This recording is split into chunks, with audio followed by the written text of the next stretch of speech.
அண்மை செய்தி. கர்நாடகாவின் KRS மற்றும் கபினி அணைகளிலிருந்து அதிக அளவில் நீர் திறக்கப்படுவதால் மீண்டும் முழு கொள்ளளவை எட்டுகிறது மேட்டூர் அணை.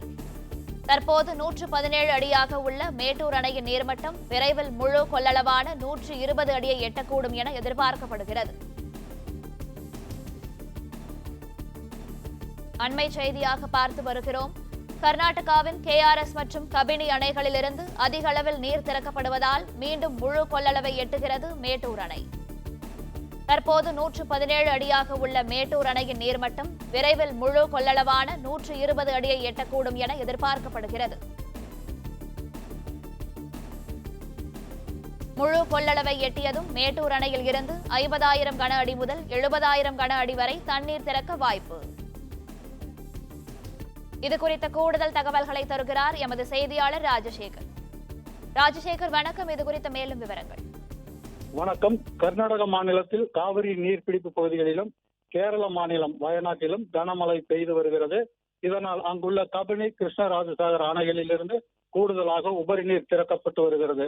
காவிரியில் திறக்கப்பட்ட உபரி நீர் காரணமாக காவிரியில் வெள்ளப்பெருக்கு ஏற்பட்டு மேட்டூர் அணைக்கு நீர்வரத்து படிப்படியாக அதிகரிக்க தொடங்கியுள்ளது. இன்றும் ஒரு சில மணி நேரங்களில் மேட்டூர் அணை நிரம்பி அணையிலிருந்து வினாடிக்கு 50,000 கன அடி முதல் 70,000 கன அடி வரை உபரிநீர் போக்கி வழியாக தண்ணீர் திறக்க வாய்ப்புள்ளது. இதனால் காவிரி கரையோர மக்களுக்கு வெள்ள அபாய எச்சரிக்கை விடப்பட்டுள்ளது. சேலம், நாமக்கல், ஈரோடு, கரூர், தஞ்சை, திருச்சி, திருவாரூர் உள்ளிட்ட 12 காவிரி டெல்டா மாவட்ட ஆட்சியர்கள் தயார் நிலையில் இருக்கும்படியும் எச்சரிக்கப்பட்டுள்ளனர். மேட்டூர் அணையின் உபரிநீர் போக்கி கால்வாய் பகுதிகளில் ஒலிபெருக்கி மூலம் வருவாய்த்துறை சார்பில் எச்சரிக்கப்பட்டு வருகிறது.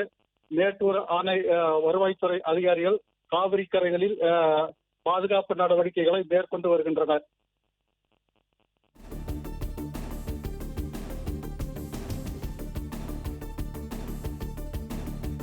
விவரங்களுக்கு நன்றி ராஜசேகரன்.